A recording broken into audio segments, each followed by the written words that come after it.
जी हाँ, और मैं बात कर रही हूँ जिन्होंने कुछ 35 एकल प्रदर्शनियां जिनकी हो चुकी है, 25 पुस्तकें प्रकाशित है, 10 पुस्तकों की अन्य भाषाओं में अनुवाद है। एक आर्टिस्ट, पोएट और फिल्म मेकर श्रीमती सरिता गुप्ता जी, हम अनुरोध करते हैं कि अपने अनुभवों को हम सबके समक्ष रखने की कृपा करें। तालियों से हम सब स्वागत करें।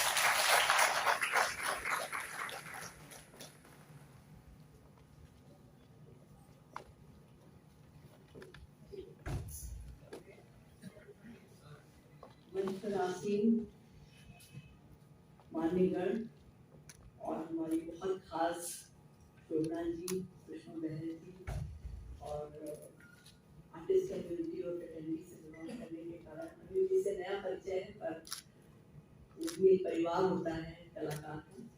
अनिल जी और आप सब जो अपना समय निकाल कर यहाँ आए हैं, आप सबको मेरा अभिवादन।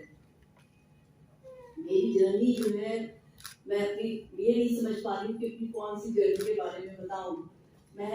क्योंकि मैं बिहार में पहली बार कोई एग्जीबिशन कर रही हूँ। अनिल जी को तो आप लोग सब जानते ही हैं। मैं थोड़ा सा अपना जीवन परिचय भी दे देती हूँ कि मेरा बैकग्राउंड क्या रहा है। मेरा जन्म गोरखपुर में हुआ था और उसके पास ही एक जगह है कुशीनगर, वहाँ से भी एक और छोटी जगह है तनपुरी। मेरा परिवार, मेरे माता पिता, मेरे बाबा दादी, वो सब वहाँ के रहने वाले थे। मगर उस बिजनेस कम्युनिटी में रहने के बावजूद भी दोनों तरफ के परिवार की शिक्षा बहुत ज्यादा वो था कि अच्छा पढ़ना चाहिए और केवल पढ़ना ही नहीं चाहिए, देश के लिए कुछ करना चाहिए। देश के लिए करने के लिए हमेशा हाथ लेने के लिए नहीं, देने के लिए उठाना चाहिए।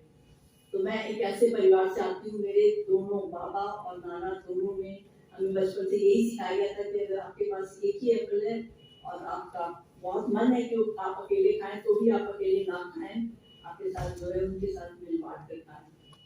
और एक ऐसे परिवार से हूँ जिसको मैं कहूँगी कि पटना का जो स्वर्णिम इतिहास है, जिस पे पटना गर्व कर सकता है और पूरा देश गर्व कर सकता है।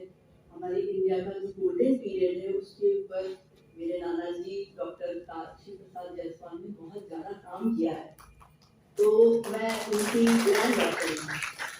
तो इस वक्त से मैं समझती हूँ कि जब मैं छोटी थी तो मैं हमेशा सोचती थी कि मैं जब बड़ी हो जाऊंगी, मेरा सबका एक ड्रीम होता है।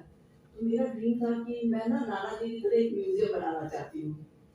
हालांकि वो ड्रीम नहीं पूरा हुआ है, मगर हमेशा से ये था कि सोच बड़ी होनी चाहिए और किसी भी शिक्षा का जो शुरुआत होता है वो स्कूल से नहीं होता, वो हमेशा आपके घर से होता है, आपके परिवार के लोगों से होता है।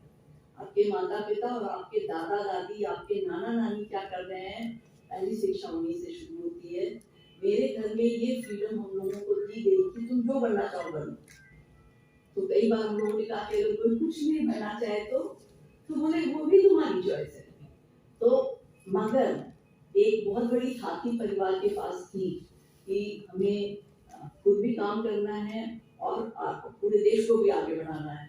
जब मुझे याद है, मैं तो तक बहुत छोटी रही हूँ कि जब 1962 का वॉर हुआ तो मेरे फादर ने, उस समय नेहरू जी ने कहा था कि बहुत देश को पैसे की जरूरत है, जिसके पास जो है दे दो। मेरे फादर, मैं एक बढ़िया परिवार से, उन्होंने सारी ज्वेलरी उठा के मेरी माँ की देश के लिए नेहरू जी को दे दी और मेरी माँ से कह दिया कि अच्छा जब कभी होगा तो तुम्हें बाद में बनवा देंगे, और वो कभी नहीं बनवा पाए। मेरे को हमेशा मेरी माँ यही कहती रही कि देखो सारी ज्वेलरी उठा के दे दी। और मतलब ये एक जज्बा होता है। मैं एक ऐसे परिवार से आती हूँ। मैंने टेक्सटाइल पे पेंटिंग क्यों की, बाकी सारी पेंटिंग्स के बारे में क्या बात करूँ। मैं भी कैनवस पे पेंट करती हूँ, पेपर पे पेंट करती हूँ, कविताएं भी लिख लेती हूँ, भारत सरकार में काम भी किया है, कुछ डॉक्यूमेंट्री फिल्में भी बनाई हैं। मगर उससे बहुत बड़ा काम मेरा ये है क्योंकि मैंने सोचा कि मैंने रिटायरमेंट के बाद ये सोचा कि मैं ऐसा क्या करूं जो सबसे अलग होगा। मैंने अपने देश के लिए नौकरी की है और जो मुझे काम दिया गया उसको अच्छे से किया है।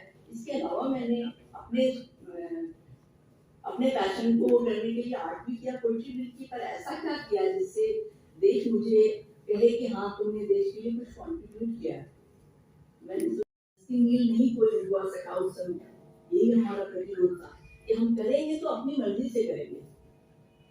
तो फ्रीडम ऑफ चॉइस, और हमारे पास हमारी खादी है क्योंकि वो बहुत ज्यादा है, बहुत आसानी से उपलब्ध है, तो हम उसकी कदर नहीं करते। नील रंग हमारा अपना रंग है और वो हम उसको आसानी से उगाकर उसमें से निकाल सकते हैं, तो हम उसकी कदर नहीं करते।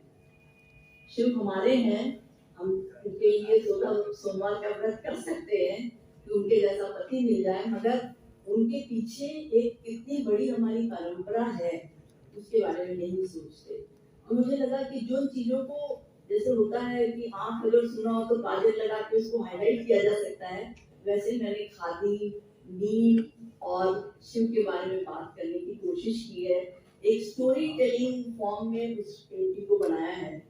इसकी परंपरा ऐसे शुरू हुई थी कि मैं एक अवार्ड फंक्शन में गई थी जयपुर, मुझे लाइफ टाइम अचीवमेंट अवार्ड मिला था आर्ट के लिए। मेरे पास एक दिन एक्स्ट्रा था, बच गया था, तो मेरे एक मित्र हैं, उन्होंने कहा कि मैं जैसी वर्क हो रही, तो मैंने कहा मैं एक दिन यहाँ रुक के क्या करूँगी। उन्होंने कहा चलिए हम आपको सांगानेर घुमा के लाते हैं। तो सांगानेर ये एक छोटा सा गांव है रतेलिया, वहाँ किसी का छोटा सा छापा कला का कारखाना था। मैं वहाँ गई तो मैंने देखा कि कैसे दाबू से मिट्टी के उसके सॉल्यूशन से लोग पेंट कर रहे हैं, छापा से ब्लॉक पेंटिंग कर रहे हैं।